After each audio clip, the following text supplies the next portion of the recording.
Hey everyone, this is Melfin here to talk about making it to Inferno difficulty with a wizard. If you've been following my videos, you may have noticed I recently accomplished this, which is probably something very few people have been able to do up to this point. I can tell just by looking at the auction house that there aren't a whole lot of people that are in Inferno hardcore at the moment. The auction house really doesn't have that much stuff at level 60. It's nothing like the level 60 auction house on softcore, so it's a big difference. I kind of like it just because there's a lot more scarcity, so when you find something it's a little more meaningful too. So hopefully I can give you some tips and perspective about my journey to level 60. First of all, it actually took me 5 attempts because my first wizard died at 56, my second wizard died at 48, third wizard died at 43, and then my fourth wizard actually died at level 7 because I was pushing too hard through Act 1, and then I ended up getting surrounded by some skeletons. Anyway, the point is that persistence does pay off, especially once you find a build that really works for you. It took me some trial and error. I learned from some stupid mistakes. But here I am at level 60 now, so in the end, I think just about anybody that is a competent gamer can probably do this. First and foremost, I would recommend doing a character on softcore mode first. Obviously, just because you want to learn all the skills, all the mechanics, and more importantly, once you get to hardcore, once you get to Inferno, you're going to want to be able to do dry runs just to be sure that you don't have any surprises in Inferno. One good example would be fighting Belial, who's actually a pretty tough fight, so you're going to want to be able to dry run him and make sure that you beat him 100% of the time, because that's going to probably, by the time you get to Act 2 and get to Belial, that's probably quite a lot of preparation and doing a lot of magic find runs, and probably hundreds of hours would be lost if you died to Belial. So that's one reason you want to have a softcore wizard.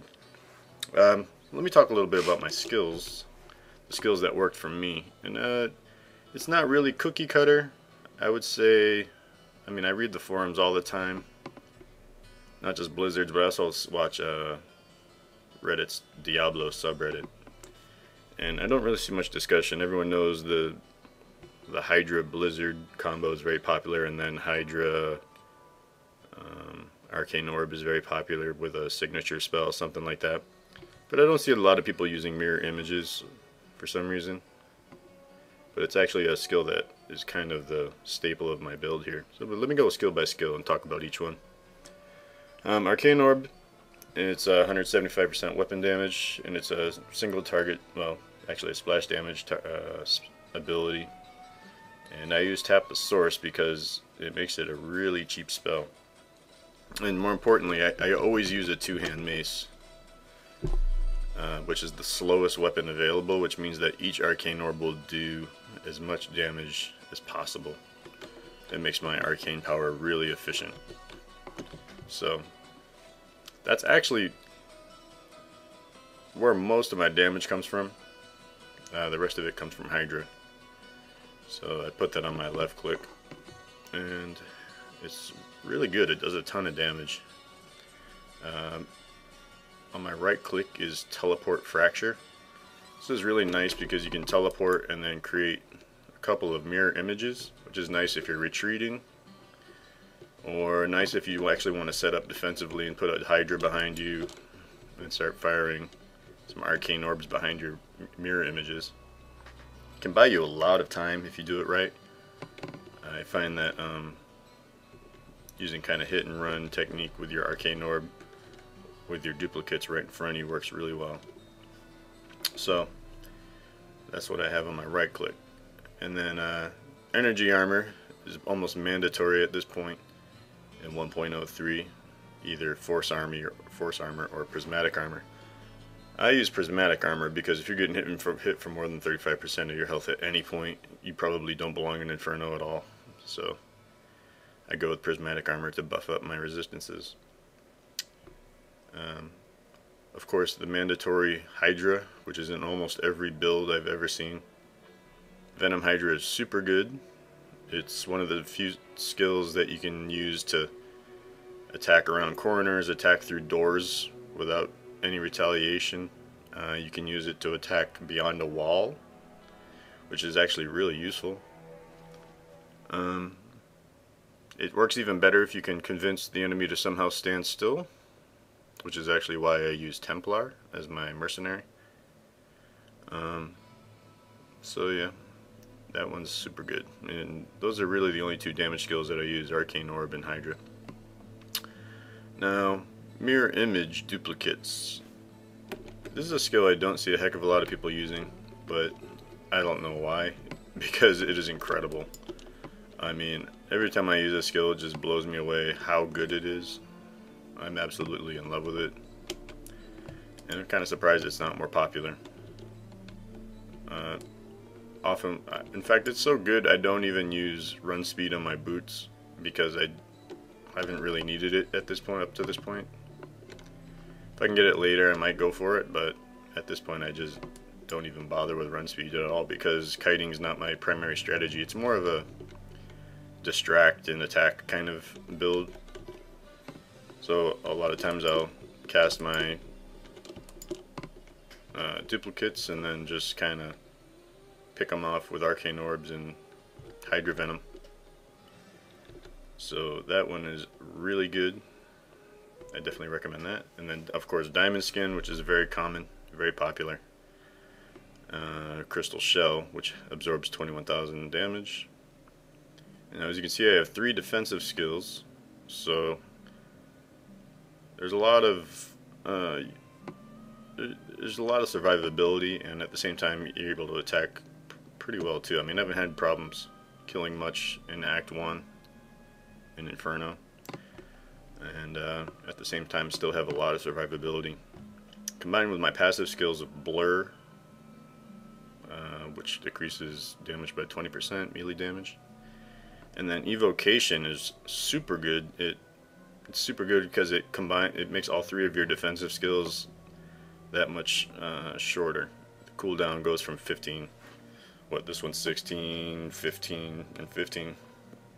So it reduces them by 15%, which makes these both 12.75 and 13.6 for teleport. It's in fact a lot of the times with Evocation, I find that I can juggle mirror images and Diamond Skin if you do it right, and you don't even need teleport a lot of the time, unless like you get walled in or something like that. And finally, I use Astral Presence, which gives you a little bit better arcane power regeneration, which is really needed because Arcane Orb is the only thing you use, and you don't want to run out of arcane power because then you're just running around playing defensively, waiting for your arcane power to come back. So that helps there.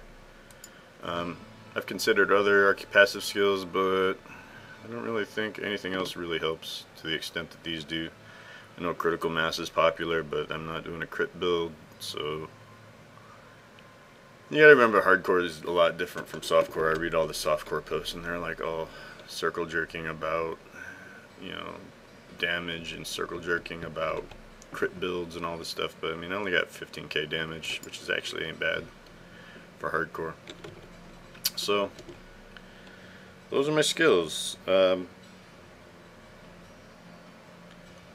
important point I will also mention: when you're leveling up, just assume that you're going to die and just start banking weapons. As you see, I've done here all these weapons.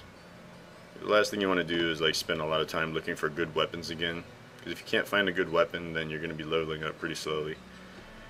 The goal is you want to be one-shotting almost everything that you encounter. So you want to get weapons with sockets so that you can stick a fat gem in it, like this flawless square ruby here. And that way you can just cream everything all the way up to at least hell. Hell gets a little trickier. But basically you want your bank account to look a little bit like this.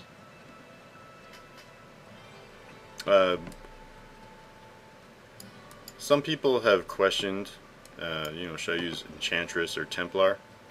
Personally, I say Templar just because they're always confronting the enemy for you. And a lot of the times they'll get, you're not, and it's not, again, Enchantress is good for kiting. And they're good for barbarians. I mean, I don't know, every class is a little different, so it depends what you're trying to do. But for the wizard, I think Enchantress is good if you're trying to kite. And the Templar, but that's not what I'm doing. So I went with the Templar, and I set them up with Intervene, Loyalty for a little regen, Charge for the stun, and Guardian. A lot of these are, as you can see, set up to, this one taunts enemies off of me, and basically stuff that's designed to save my life. You want to give them weapons and armor that give them crowd control abilities. Like this one has 2.6% chance to knock back, as an example. This one has 2.1% chance to immobilize. Try to get as many items like that as you can. It actually really pays off in the end. It makes life a little bit easier. That's about it, guys. If you have any questions, just leave a comment and I'll try to answer as best as I can. But that's about it. And so good luck out there.